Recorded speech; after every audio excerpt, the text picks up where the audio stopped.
코로나 팬데믹이 3년째 온 세계를 괴롭히고 있지요. 옛날에도 전염병이 없었던 게 아닌데 그 전염병이 그 지방으로 끝났는데 요즘은 전염병도 비행기 타고 다니니까 온 세계가 코로나 팬데믹 때문에 몸살을 앓고 있습니다. 그래도 아마 금년 연말경 되면은 거의 시들해서 이제 사라져 가겠지요. 우크라이나 전쟁 한창 이렇게 열을 올리고 있습니다. 푸틴의 욕심 때문에 우크라이나를 침략해서 피차간에 한 20만 가까운 인명 손실을 보고 끝이 모를 만큼 계속되고 있습니다. 그러나 끝이 오지요. 어느 때가 어떤 방법으로 우린 잘 모르지만은 우크라이나 전쟁도 막 끝이 나겠지요. 문제는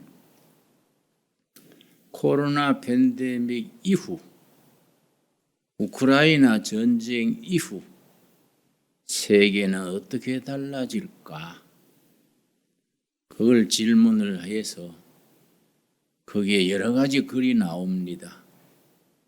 코로나 팬데믹 전염병 이후로 우크라이나 전쟁 끝난 이후로 세상은 어떻게 변할 것인가? 분명히 지금 세상과는 달라질 것이다. 그런 느낌을 가지고 많은 사람들이 질문을 합니다.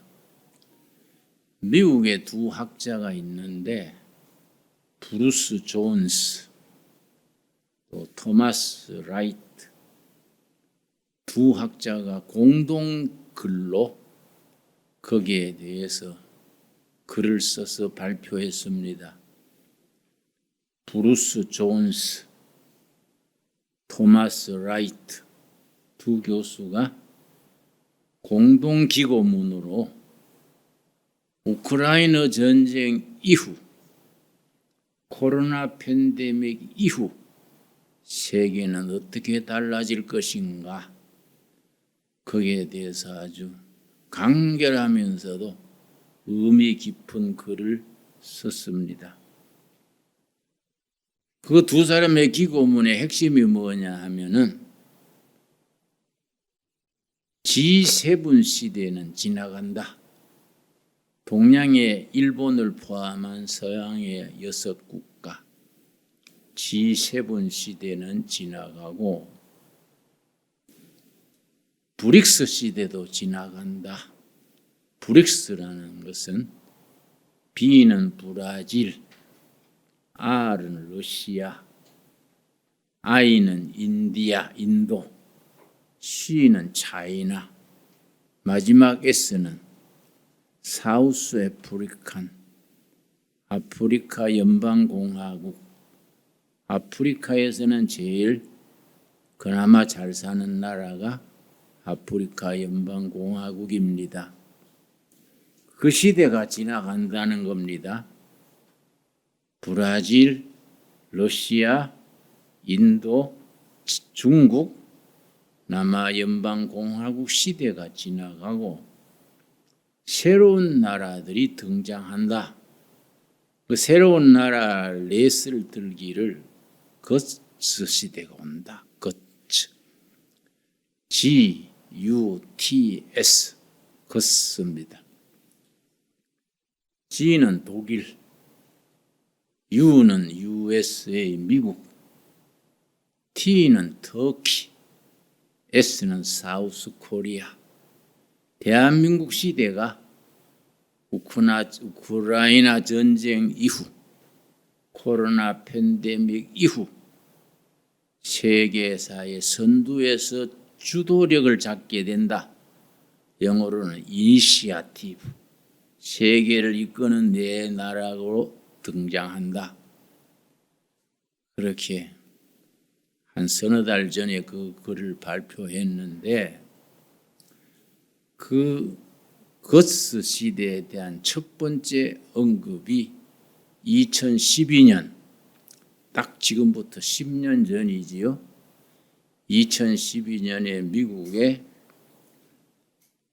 포린 파리시라는 외교 전문 잡지가 있습니다. 외교 정책 그런 이름이지요. 격월간으로 나오는데 외교관들, 외교학을 전공하는 사람들, 그분들이 보는 아주 전문 외교 전문 잡지입니다. 책 이름이 외교 정책이니까요. 2012년 1월호에 딱 10년 전에 거츠에 대해서 처음 발표를 했습니다. 그 글에서는 2040년경이 되면 그 글이 처음 나올 때로부터는 30년 뒤지요. 2012년이니까 2040년이면 30년 뒤지요. 지금으로 보면 20년 뒤지요. 그때는 거츠 시대가 온다. 처음 그 외교 정책 잡지에서 소개했습니다. 그러니까 논란이 많지요. 미국, 독일은 이해가 간다 치자. 근데 터키하고 코리아가 2040년경에 세계를 주도하는 네 나라가 된다. 일본, 중국, 브라질, 인도 시대가 지나가고 G7 시대도 지나가고 독일, 미국, 터키, 코리아가 주도하는 시대가 온다. 글쎄, 요즘 말하면 댓글이지요. 댓글에 아주 논란이 많았던 것 같아요. 그거 안 믿어진다. 터키, 코리아가 그럴 가능성이 있냐? 그게 논란이 많으니까 그 다음 호에 그 이유를 각 나라에 5가지씩을 써서 또 2차 발표를 했습니다. 여러분, 터키라는 나라가 지금 상당히 뜨는 나라입니다. 여러분 혹시 히토류란 말 들으시지요? 히토류. 원소 중에 아주 드물 시자입니다. 드물 시. 17가지 아주 미량 원소 17가지가 앞으로 세계의 4차 산업혁명 시대에 1등 공신이 된다. 히토류에 대해서 중국의 등소평이라는 인물 아시지요? 참 중국을 살린 인물입니다.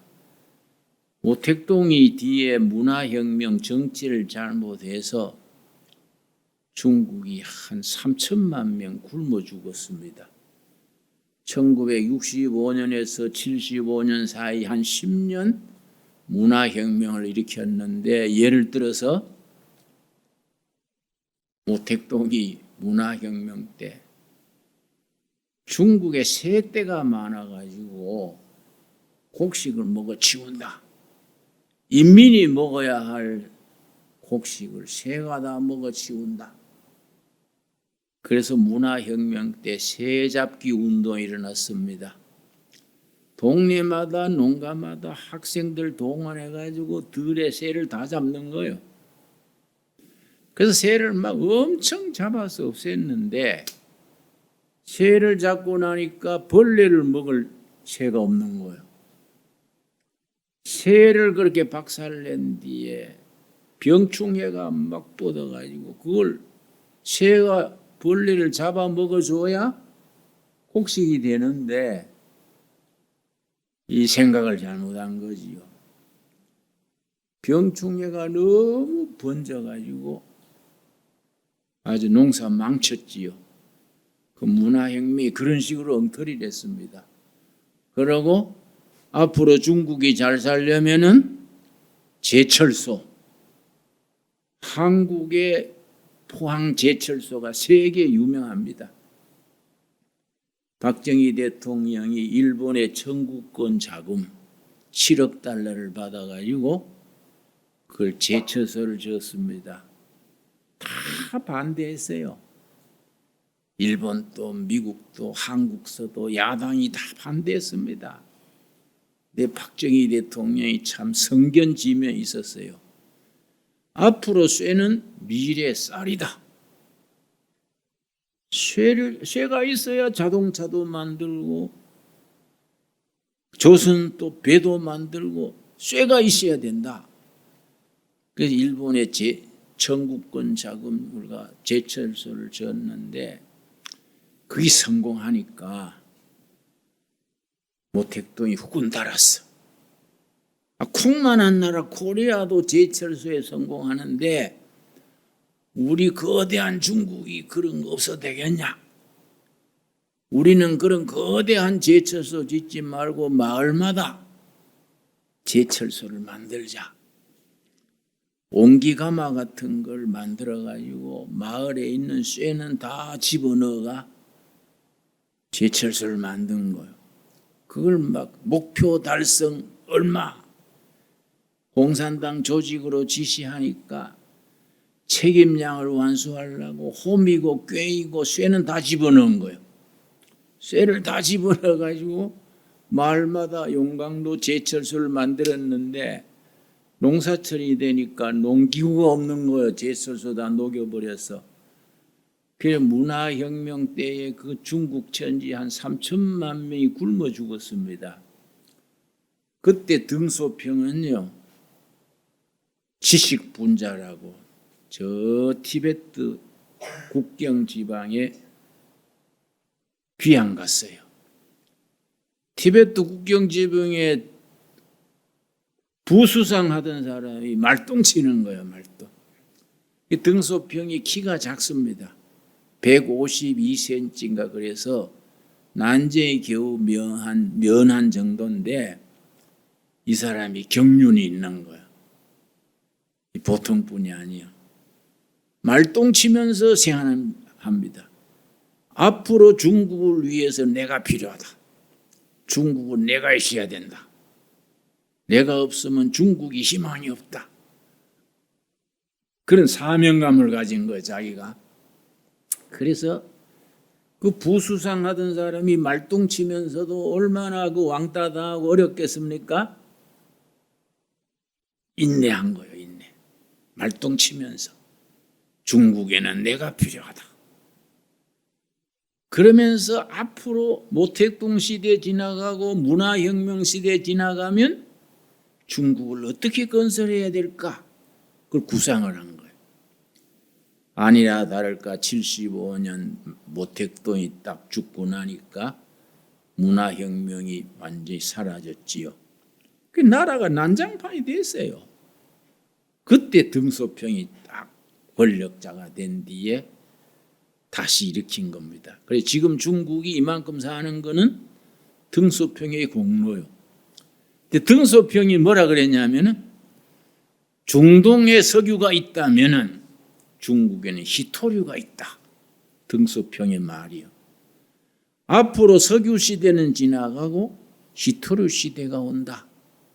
전 세계 희토류의 매장량의 90%는 중국이다. 17가지 아주 적게 있는 드물 희자니까 그런 원소가 있어요. 뭐 티타늄, 티륨 뭐 이렇게 17가지요. 이게 있어야 앞으로 첨단 무기도 만들고 배터리도 만들고 컴퓨터도 만들고 17가지 희토류가 없으면은 앞으로 산업은 중단돼 버려요.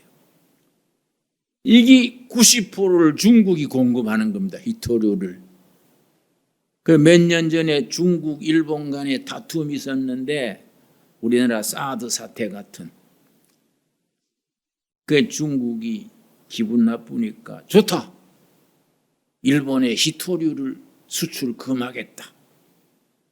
일본 사람들도 그 콧대가 높으잖아요. 석 달 만에 중국에 사과했어요. 잘못했습니다. 왜냐? 히토류가 끊어지니까 산업이 중단되는 거예요. 그만큼 그게 중요한 겁니다. 근데 그걸 90%를 중국이 세계에 공급하니까 앞으로 미국하고 중국하고 서로 다투잖아요. 중국이 그걸 무기를 삼으면 곤란한 거예요. 그런데 아까 터키 얘기했지요? 금년 들어가지고 터키에 히토류가 중국만큼 많이 묻혀있는 광산이 발견됐어요. 중국의 히토류 매장량이 80억 톤입니다. 예상. 이번에 터키에서 히토류 매장량 70억 톤 발견됐는데 중국은 저 사막 한가운데 막 흩어져 있어가지고 히토류 캘라 그러면은 물이 많아야 돼요. 그걸 가지고 막 그물 캐내듯이 뭐 집채만한 흙을 녹이면은 조금 나오는 겁니다. 그런데 이번에 터키에서 히토류가 발견된 데기 70억 톤이요. 근데 이건 왜 좋냐? 땅에서 그냥 퍼내면 돼. 터키 거는. 터키가 이게 저력이 있는 거지요. 그러고 터키가 무슨 아프가니스탄, 뭐 우즈베키스탄 탄자 붙는 나라 있지요? 그 나라들이 전부 돌궐 민족입니다. 돌궐 민족. 돌궐 민족 동맹을 만들겠다. 거기에 중심에 터키가 있는 거예요. 돌궐 동맹이요. 그걸 칸자 붙는 나라는 다 지금 연합하고 있어요. 그러니까 터키가 중심에 서니까 앞으로 터키가 아주 만만치 않지요. 그런데 한국은 뭐냐? 남북이 분단돼 있지요. 정치는 왔다 갔다 하지요. 한국이 2040년경에 세계 4대 강국에 들어간다? 그거는 이해가 안 간다. 그런 말이 많았겠지요. 그런데 이 포린 파리시 외교 정책이란 그 잡지에서는 하도 그리 떠들어서 하니까 5가지를 제시한 거예요. 그때부터 30년 뒤에 한국이 그렇게 될 수 있는 근거가 5가지다. 전에도 한 말씀드렸지요. 우리가 오늘 본문 말씀과 관계가 되고 한국 교회와 한국의 미래에 관계되니까 우리는 그런 것을 뭐 그대로 믿을 건 없지요. 뭐 성경 말씀이 아니니까 그건 하나의 학자의 의견이고 한 잡지사의 의견이니까 참고하는 거예요. 그런 말을 읽으면서 우리는 기도 제목을 찾는 겁니다. 그 한국이 그렇게 될 수 있는 이유 몇 가지라고요? 5가지. 첫째가 뭐냐? 한국인의 국민성이요. 그걸 이제 그 잡지에서는 영어로는 내셔널 캐릭터, 국민들의 심성, 국민성. 한국 국민성이 뭐이 그렇게 한다는 거냐? 2가지를 짚어서 2가지. 한국 사람이 다른 나라 사람하고 뭐이 다르냐예요. 일본 사람, 미국 사람, 인도 사람하고 한국 사람이 다른 게 뭐냐예요. 그게 30년 뒤에 일낸다 이거예요. 첫째가 패션, 열정이에요. 열정. 한국 사람들은 남다른 열정이 있다. 그렇잖아요. 죽게 아니면 까무러치기다. 그러잖아요. 응? 한국 사람은 불이 붙으면 죽을까 봐 겁나. 응? 나이는 뻥을 해도 밤새 하네. 밤새. 응? 뭘 맡겨놓으면 사람이 죽을까 봐 겁나요. 그래서 돈 내기지, 돈 내기. 응? 돈 내기란 말이 이게 일본 말이요. 사투리요. 돈 내기 맡겨놓으면 사람 죽을까 봐 겁나는 거예요. 이 열정이에요. 열정. 그러니까 이 열정이라는 것이 나라를 일으키는 국민성의 기본이다. 2번째 뭘 짚었냐면 한국인은 부지런하다. 근면, 부지런하다. 열정과 근면이 앞으로 한국이 일어선다. 옛날에는 왜 그게 안 나타났느냐? 왕이니 귀족이니 잘난 사람들이 들이 눌리고 억압하니까 열심히 해봐야 먹을 게 없어. 북한이 그래서 망하는 겁니다. 동사 저놈은 당에서 다 가져가 버리네. 그러니까 네 것도 아니고 내 것도 아니고 열심히 안 하는 거야. 내가 북한은 여러 번 갔다 왔는데 참 불쌍해요. 큰 농민들이요, 밭고랑에서 이게 뭐 밥을 먹었는지 안 먹었는지 어영구영 하는 거야. 응? 농사 지어봐야 자기 아니요, 당에서 가져가 버리니까. 그러고 내가 가다 보니까 가을철인데 옥수수 밭에 군인이 총 들고 섰어요. 그래, 옥수수 밭에 왜 군인이 보초 섰어요? 그러니까 날 수행하는 자 정치보위부 요원이지요. 김생 신경 쓸 거 없수다. 그냥 지나갑시다. 그래서 신경 씁시다. 옥수수 밭에 군인인데 왜 총 들고 섰어요? 나중 알아보니까 배고프니까 밤에 훔치러 오는 거야. 자기 마을의 밭에 밤에 훔쳐가서 먹는 거예요. 군인이 보초를 썼어. 그 나라가 되겠습니까? 애들도요, 내가 이제 중국서 들어갈 때는 빵을 많이 사가요. 내 차 이제 갤로퍼 가지고 이제 국경으로 들어가는데 두만강 건너가는데 중국에서 중국 호빵 있잖아요. 그걸 많이 사서 가면서 애들만 만나면 차를 세워가 주는 거예요. 근데 애들이 5명 가길래 차를 세워가지고 얘들아 빵 줄게. 그 빵을 내니까 그 중에 제일 나이 든 애가 바짝 서가지고 수령님 배려로 잘 먹고 있습니다. 필요 없습니다. 그래서 수령님이 은혜로 잘 먹는데 남조서서 온 우리 동포잖아. 내가 기념으로 받아. 아닙니다. 수령님이 잘 먹여주십니다. 그래서 내가 할 수 없이 그러면은 내가 이거 둘 테니까 나중 와서 먹어. 쌓아놓고서는 차가 이제 갔어요. 한참 가다가 차를 세우고 가만히 보니까 와 다 가져가는 거야. 그러니까 슬퍼요. 도대체 어른들이 어떻게 그 애들을 눈치 보게 했길래 그렇게 그 빵 배고픈데 얼마나 좋아요? 수령님 찾냐 이거예요. 북한은 딴 거 없어요. 수령님만 바다에 던져버리면 돼. 그렇지요? 응? 그러니까 참 불쌍한 사람들이지. 그러니까 부지런해질 이유가 없어. 그래, 북한 낮은 선봉에 고아원을 졌어요. 우리 둘애가 고아원을 이제 우리가 졌는데 그때 소망교회도 같이 졌어요. 소망교회 고아원하고 우리 고아원하고 애들 숫자가 비슷해서 건물 크기가 비슷했어요. 근데 우리는 직영하고 소망교회는 맡겼어. 소망교회는 같은 크기 짓는데 230억 달러가 들었어요.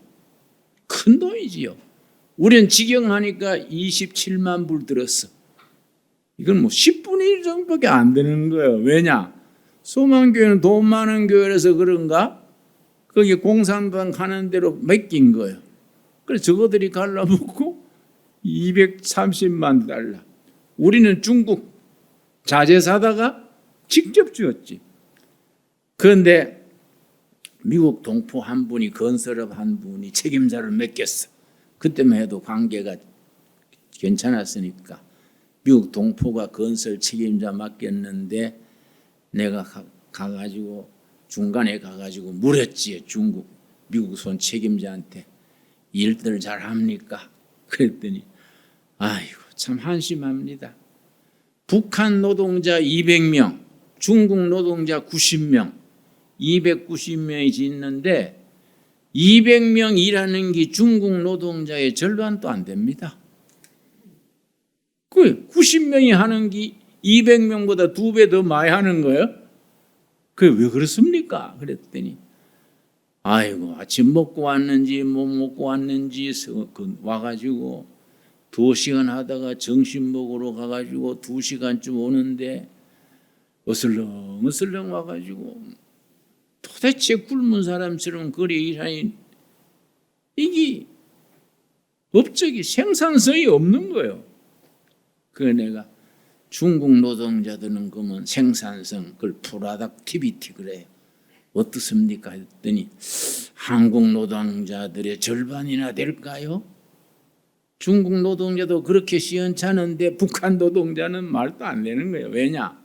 네 것도 내 것도 아니고 동기부여가 안 되니까 부지런해질 이유가 없는 겁니다. 근데 생각해 봅시다. 다 우리가 당군의 자손이고 응?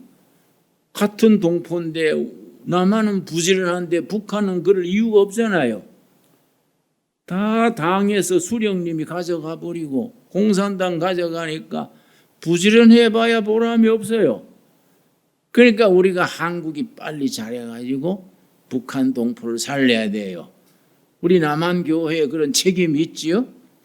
두 번째를 뭘 짚었냐면 한국 사람의 교육열이요. 교육열. 자기가 굶어도 애들은 학교 보내고 그러지 않습니까? 논 팔고 소 팔아가 대학 보내고 그랬지요. 교육열. 세 번째는 뭘 짚냐면은 기술. 하이테크 나라지. 지금 뭐 반도체 세계 1등 아닙니까 지금. 조선 전자산업 세계 첨단으로 가지요. 기술 하이테크 나라지. 얼마나 감사합니까? 우리나라가 전 세계 1등이 뭐냐면 R&D 그래요. R은 리서치, D는 디벨롭먼트. 연구개발비에 투자하는 그 R&D요. 그 나라의 미래가 보장해 주는 건 R&D, 연구개발비를 얼마 투자하느냐. 이 그 나라의 미래입니다. 우리나라가 이 어려운 형편에서도 인구 비례당 R&D 투자가 세계 1위요. 2등은 이스라엘, 3등은 독일, 4등은 미국, 5등이 일본이요.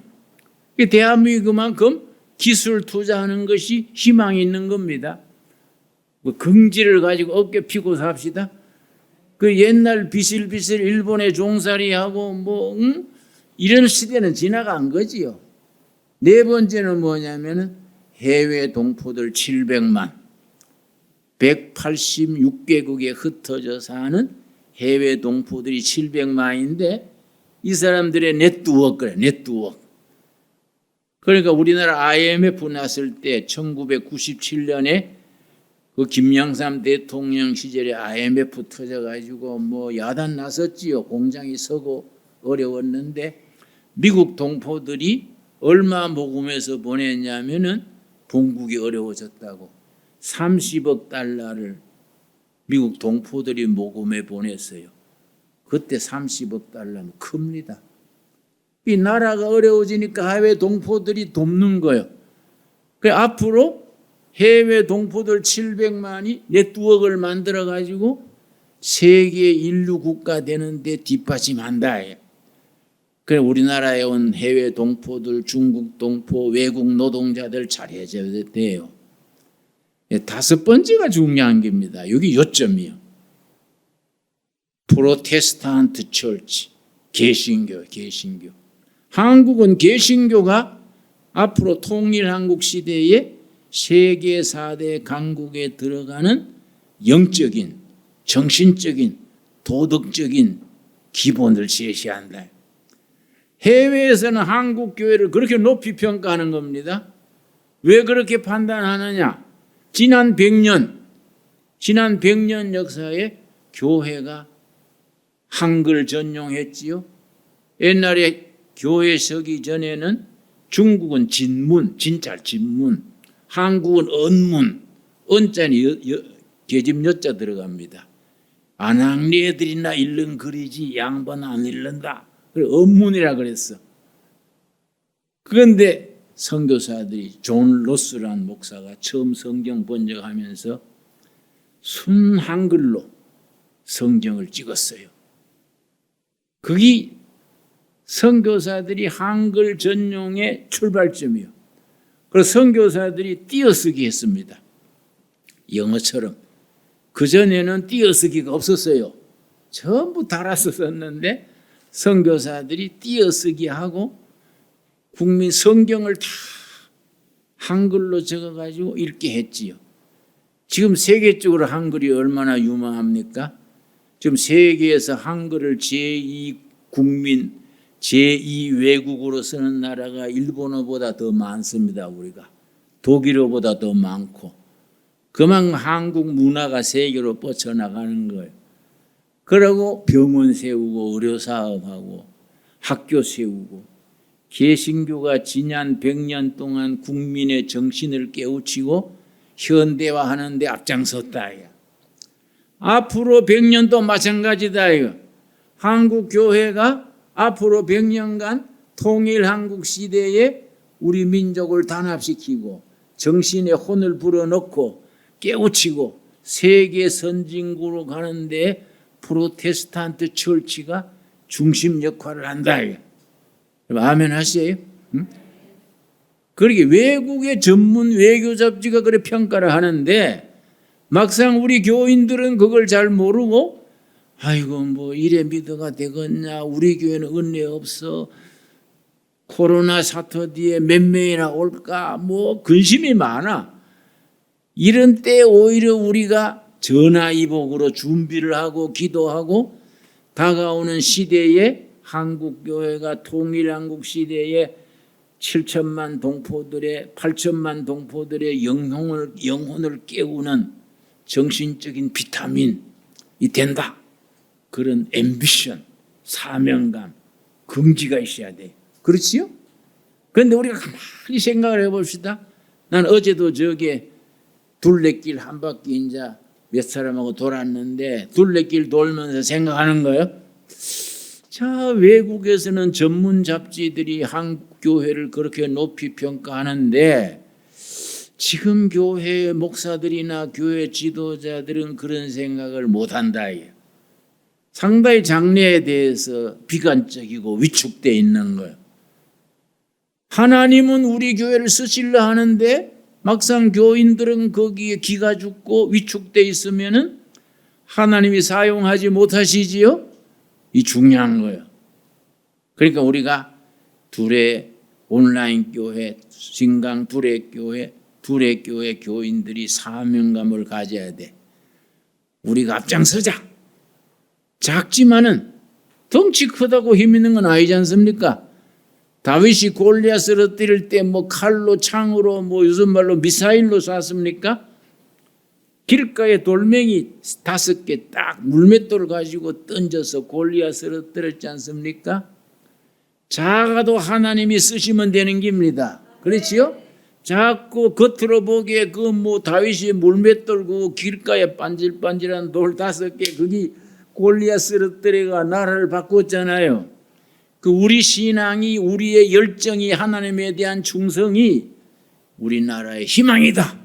한국교회 깃발이다. 그런 사명감을 가져야지요. 이사야서 6장 13절 오늘 본문 말씀 봅시다. 이사야 6장 13절 좀 서론이 길었지요. 그래도 다 들을만 하지요.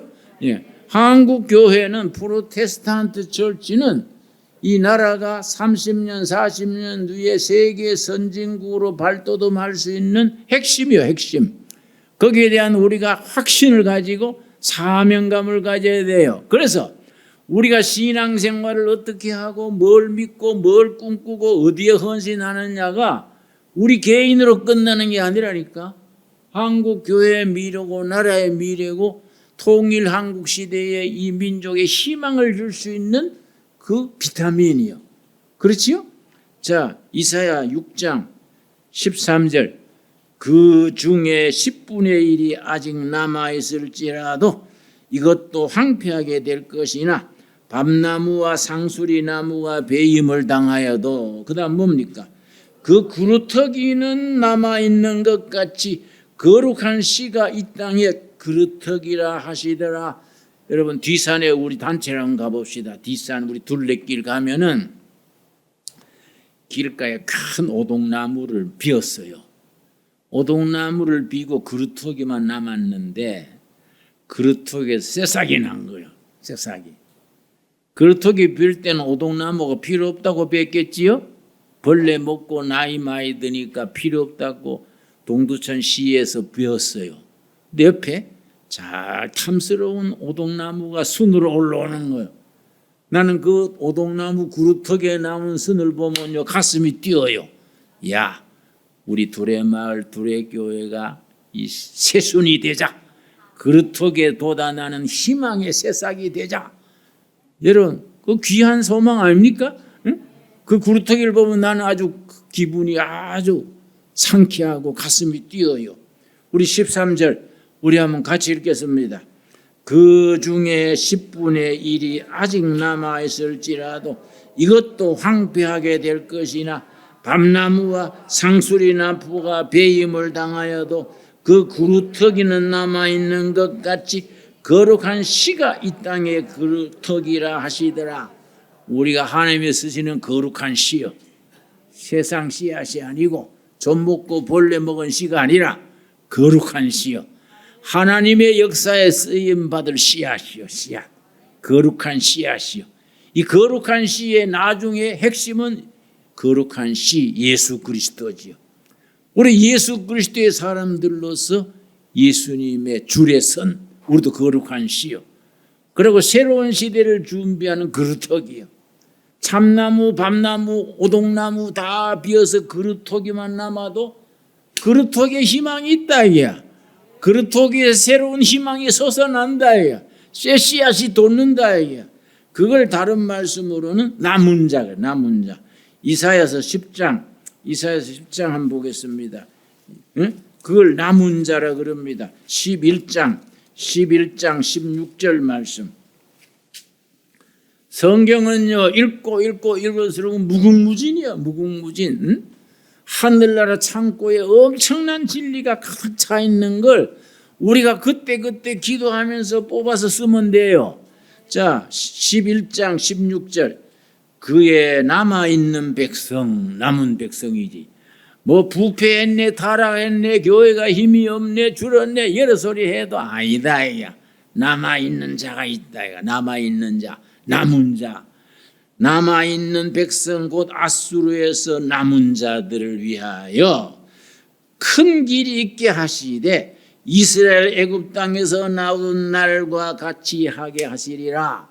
역사에 남은 자가 있는 거예요. 남은 자들의 희망의 씨앗이요, 그루터기에서 나오는 씨앗이요. 그래서 사도 바울이 로마서를 쓰면서 뭐라고 썼습니까? 로마서 11장 아주 중요한 말씀이지요. 이런 말씀은 우리가 자다가 깨서도 탁 이런 말씀이 나와야 돼요. 로마서 11장. 이 시대에도 남은 자가 있어서 하나님이 그 남은 자를 쓰신다 이거지요. 로마서 11장 4절 말씀. 그에게 하신 대답이 무엇이냐? 내가 나를 위하여 바알에게 무릎을 꿇지 아니한 사람 7,000명을 남겨두었다 하였으니 열왕기상 19장의 말씀입니다. 아합 이세벨 시대에 다 바알 앞에 무릎 꿇었는데 엘리야 선지가 하나님 나만 남았습니다. 나 혼자뿐입니다. 그러니까 아니다. 7,000명을 남겨두었다. 남은 자야, 남은 자. 그래, 5절이 핵심이죠. 5절 한번 같이 읽겠습니다. 그런즉 이와 같이 지금 또 은혜로 택하심을 따라 남은 자가 있느니라. 이 사도 바울의 비전이요. 이 시대에도 남은 자가 있다. 로마 제국 통치하에서 태양신 섬기고 달신 섬기고 온갖 신 다 섬기고 부패하지만은 남은 자가 있다. 남은 자. 하나님이 거룩한 씨로 간직하고 계시는 남은 자가 있다. 여러분, 우리 교회는 작아도 남은 자들의 교회, 거룩한 씨, 그루터기에서 솟아나는 새순 교회가 될 수 있게 되기 바랍니다. 기도하겠습니다. 하나님 감사합니다. 저희를 거룩한 씨로 그루터기에서 돋아나는 희망의 새순으로 세워주셔서 감사합니다. 우리 시대의 남은 자가 되어서 각자 자기 자리에서 소명을 감당케 하여 주시옵소서. 예수님 이름 받들어 기도드려 사옵나이다. 아멘.